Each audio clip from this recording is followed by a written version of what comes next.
Lewis from Darkwood Manor, and we're going to talk about his creative processes and what he loves to do. So, Make scary things. What got you into this?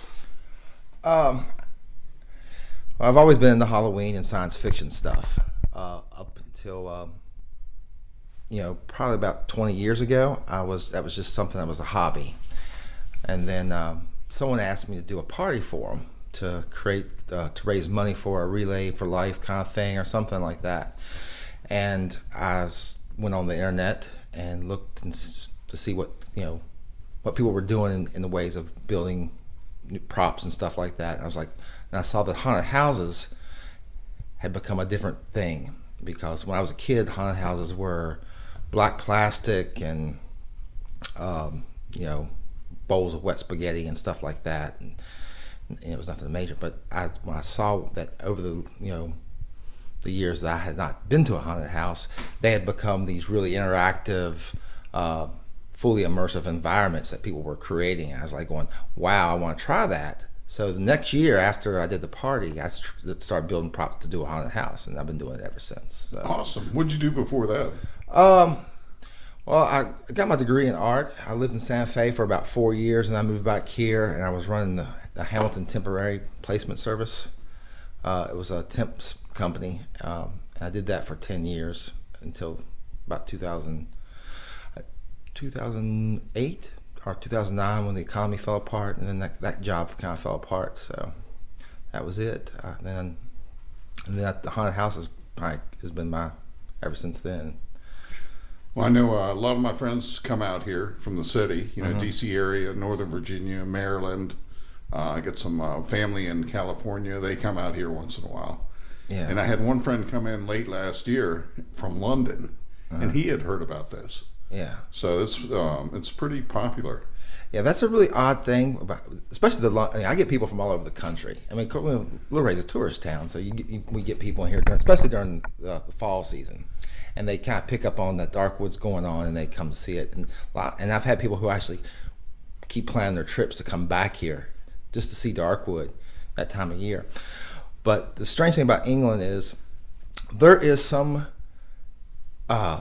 story in England about Darkwood. It's the Darkwood Manor, and it's not tied to us, but it makes Darkwood kind of popular in England because they're always looking for this Darkwood Manor, and we're the only Darkwood Manor they can find on the internet. So a lot of my web traffic a lot of times will come from England because they have some story or mythos around a Darkwood Manor, and it somehow or another ties into us. I have no idea what the connection is or what the original story is, but it's interesting. Well, it's a great name. How did you come up with Darkwood?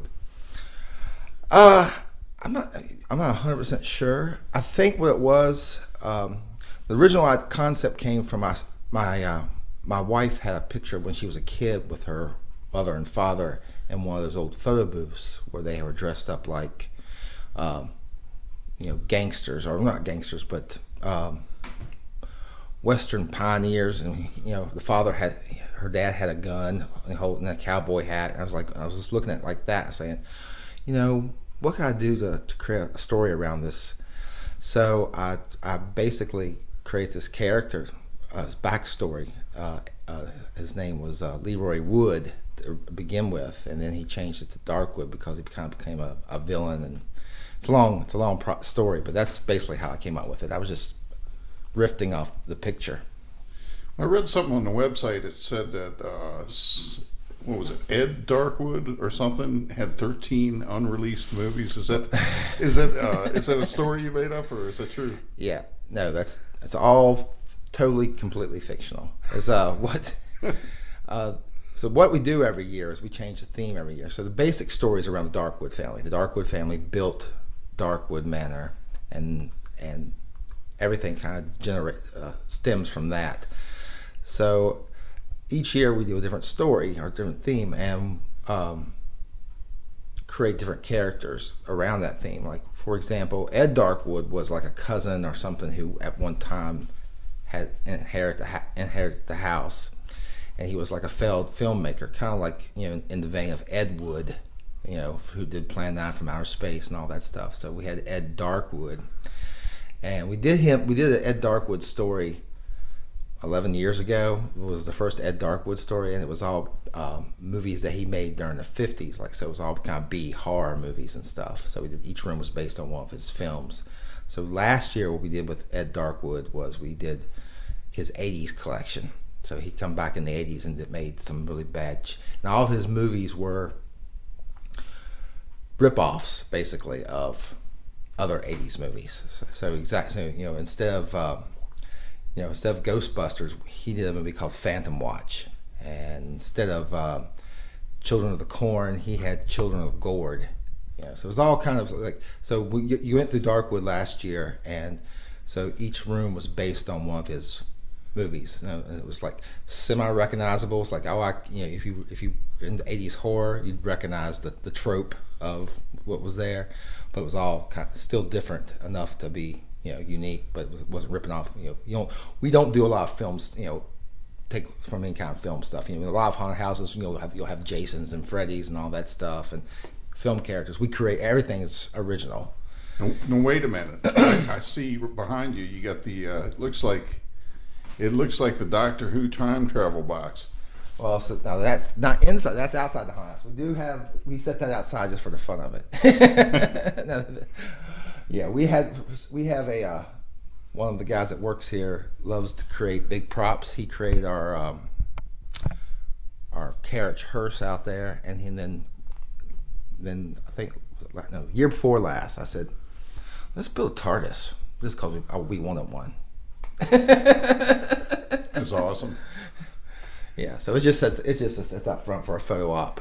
It's pretty big though. How do you get it outside? I can't even see you getting it through the door. It materializes outside. It dematerializes. Actually, it's a big puzzle box. Basically, it just breaks down really into six pieces. There you go. And then goes outside. I love your workshop here. It's just it reminds me of my house. So it's got stuff everywhere for creating glue. Yeah, this is the glue and sticky stuff area. Yeah, look at those faces, man.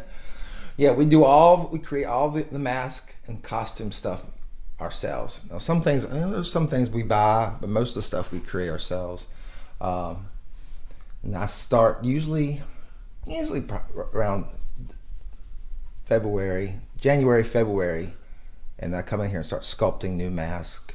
So these are all new? These two are new. This was last year's.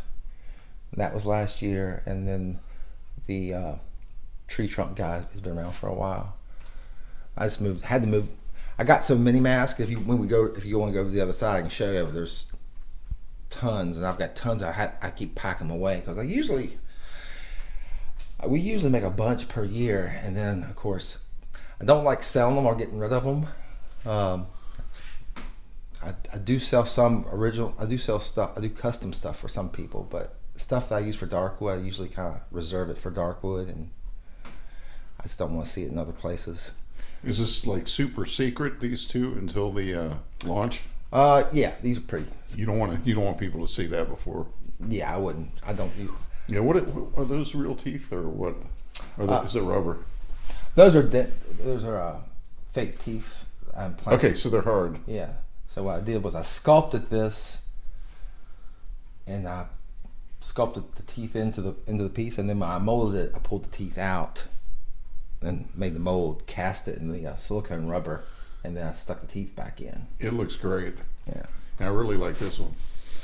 Yeah, this was So I had with this one I sculpted all these things individually, and I had to make separate molds for the finger things, and then I sculpted, and the mask was separately, and then once that was together, so these are actually latex pieces, and this is silicone. Cool. Yeah, I would love to check out your other stuff. Yeah, we can go over to the other side.